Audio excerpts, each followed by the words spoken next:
Morning. Let's talk about preamps. So the more you get into recording, whether it's instruments, whether it's vocals, you will come across that road that we call preamp.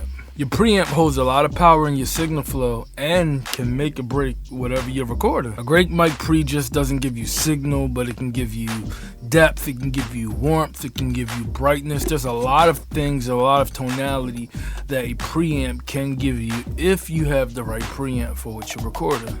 And today we are checking out the Phoenix Audio Ascent 500 series preamp. Let's go.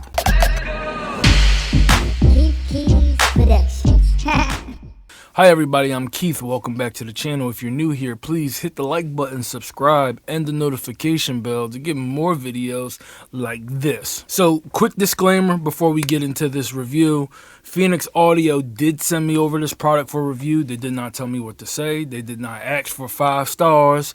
They didn't ask for anything like that. All of these opinions are mine. So take that with a grain of salt as we go through this conversation. So when we talk about preamps, we're talking about preamplification. And what we're talking about is, the unit that essentially boosts the signal or gives amplifying power to the microphone or whatever you're recording. A good preamp just doesn't do that. They give you other things that really do help with the quality of the recording that you have. For example, a good preamp will give you clean gain, it can give you tone and character, it can be versatile, you can use it on multiple different sources, and it gives you the control that you need for whatever source that you are actually recording. With that in mind, let's see what the Phoenix Audio Ascent 500 brings to the table. Alright, so let's talk about its build and features. So this preamp is built like a tank. It's a single channel 500 series unit. It's designed to fit into any lunchbox, any 500 series chassis that you actually have. I currently have it inside my Midas L6. So it has a Class A transformerless mic input stage. So this is really clean and helps with the transients a lot. The transformer is actually on the output of the preamp, and that's where the magic happens, and we'll get more to that as we go along. You'll see what I'm talking about. So it has 70 dB of gain, and that is plenty much for any microphone that you plan on using. And it also has a high pass filter on it as well, and it has the LED metering. You have your high pass filter right here, you have your pad button right here, you have your polarity switch, your 48 volts for your phantom power. Here's your high frequency. So this is your EQ section right here. And then you have a switch right here that toggles between 10K, 15K in the middle, and then sheen, which is like 20K and above. So right now I have it set on the 10K setting.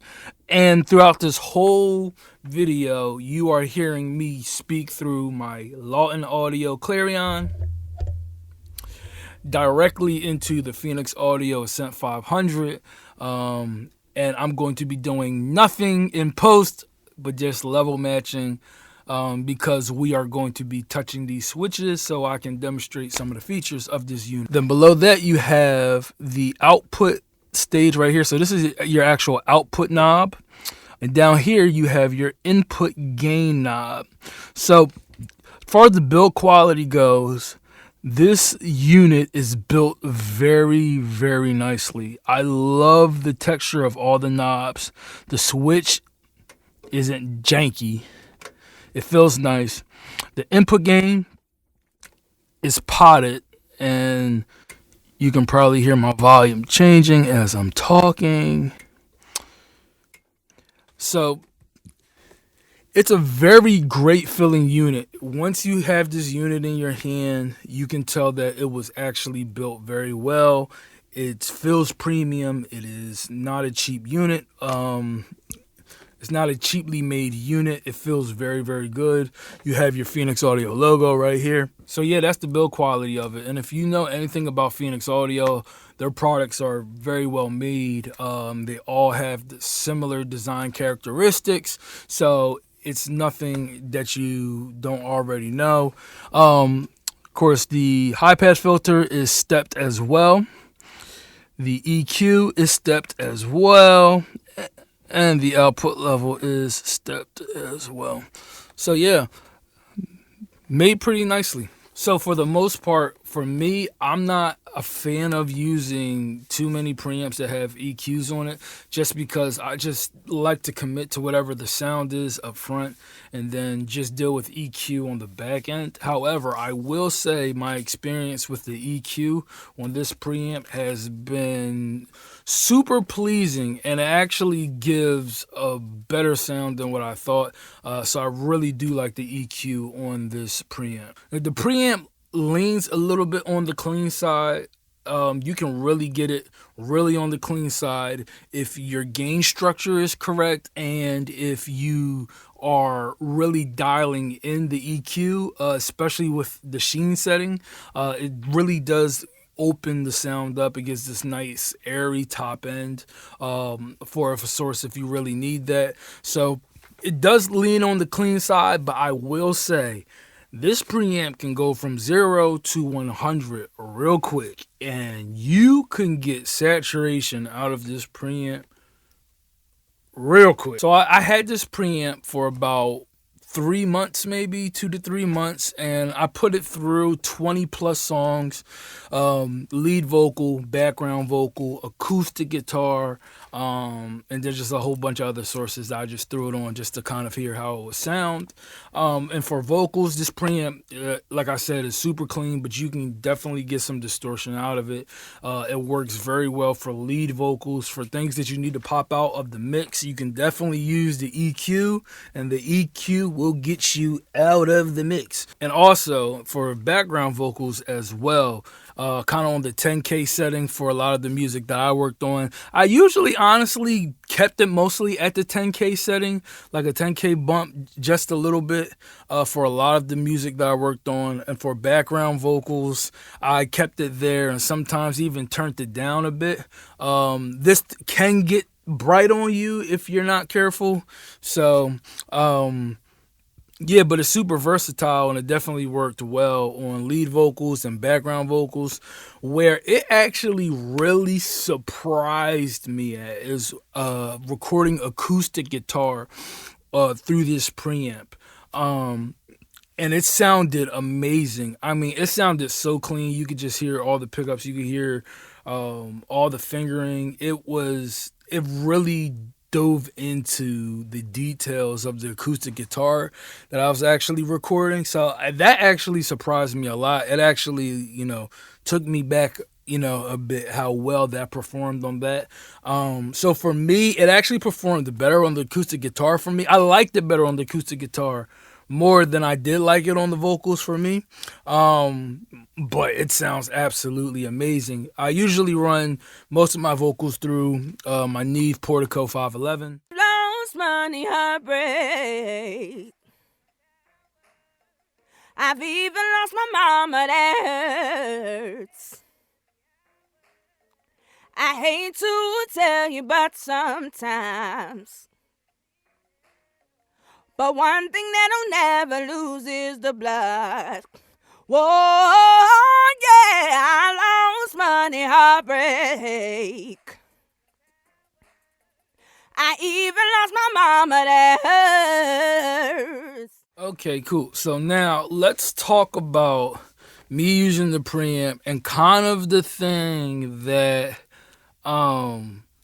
threw me through a little loop. You know what? Let me read this out the manual and then I explain.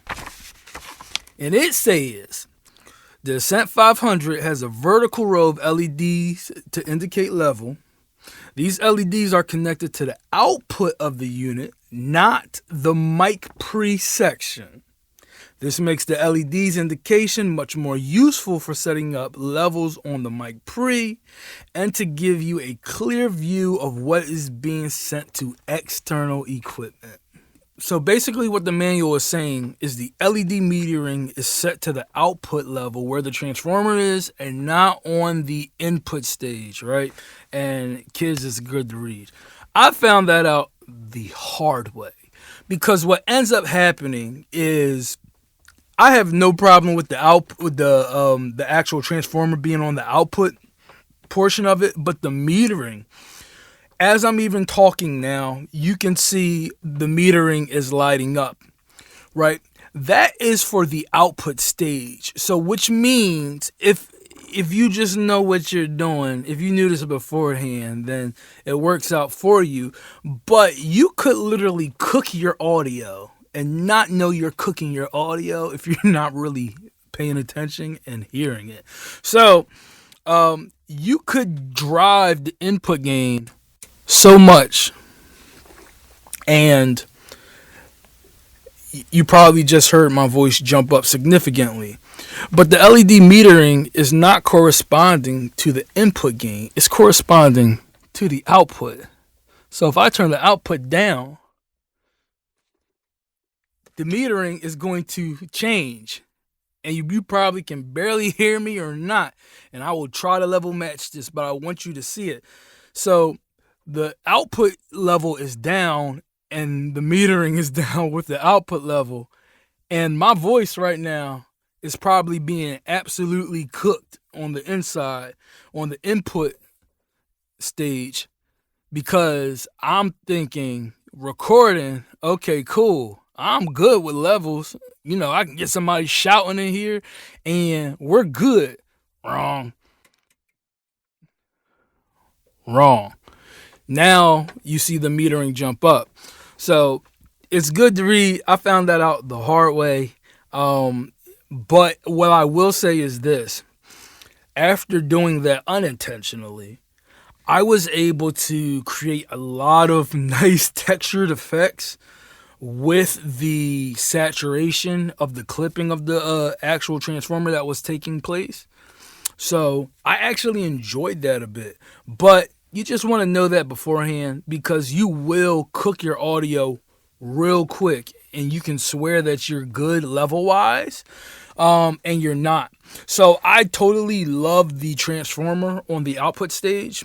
It sounds really great. However, I wish that the metering was just more so for the input stage rather than just the output stage. That's just my 2 cents. The price of this unit right now at the time of recording this is $799. So $799, you get a great sounding preamp. And actually it's comparable to the Neve price range. I believe the Neve is around $750. So $750, $800, $50 difference. It's a great quality preamp. It definitely does hold its own up with the Neve Portico 511. I swear by this Neve preamp that, I'm pretty much probably going to just buy a whole lot more of those. But it holds its own. So if you are in the market and you're looking for a 500 series preamp and this kind of sits in your budget, and if you need a preamp that's super versatile, that gives you a lot of different functionality, or that has an EQ section, then this would be a nice preamp for you. I really do enjoy the sound of this preamp, and the saturation that you can get if you know what you're doing. It really does work for you. I would not recommend this preamp if you're just starting off with preamps, just because how temperamental it can be with the sensitivity of a signal getting to clipping. It's just better to be safer than sorry. This is a Swiss Army knife of a preamp where you can just get a lot done with it. And we just don't want to put more power in your hands than you know how to use it. But this preamp, it sounds actually amazing. It sounds like the other Phoenix Audio products as far as quality goes. And after using this preamp, it actually had me thinking of looking at Phoenix Audio's summing mixer that they have, and with the 8 preamps. I'm really taking a look at that because I do love the sound of these preamps. Like I said, when I used it on guitar, it blew it just completely out the water. So I love this preamp. Now, if you are a stickler on metering, even though you're supposed to be using your ears and not just your eyes, but metering is there for a reason, then maybe this isn't for you. But for everyone else, Try it out. If you have your opportunity to get your hands on one of these, definitely try this out. Put this against any other preamps that you have. Definitely put it against the stock preamps in your interface. It sounds actually absolutely amazing, and the EQ feature on it makes a huge difference if you're trying to really get something to stick out of a mix. All right, cool. So that is my take on the Ascent 500 series microphone preamp from Phoenix Audio. Let me know what your thoughts are. Is this a preamp that you would use, that you would include in your arsenal of preamps? Just let me know what you think down in the description. And I would love to know what other preamps you think that this preamp would stack up against. So if you have any suggestions of any other preamps that you might want to see actually go, head to head, or any preamps that you think I should look at that's comparable to the Ascent 500, leave it down in the description. Yep, and that's it. So before you leave, you hit the like button, subscribe button, hit the notification bell so you can get more videos like this, and I will see you in the next video. Peace.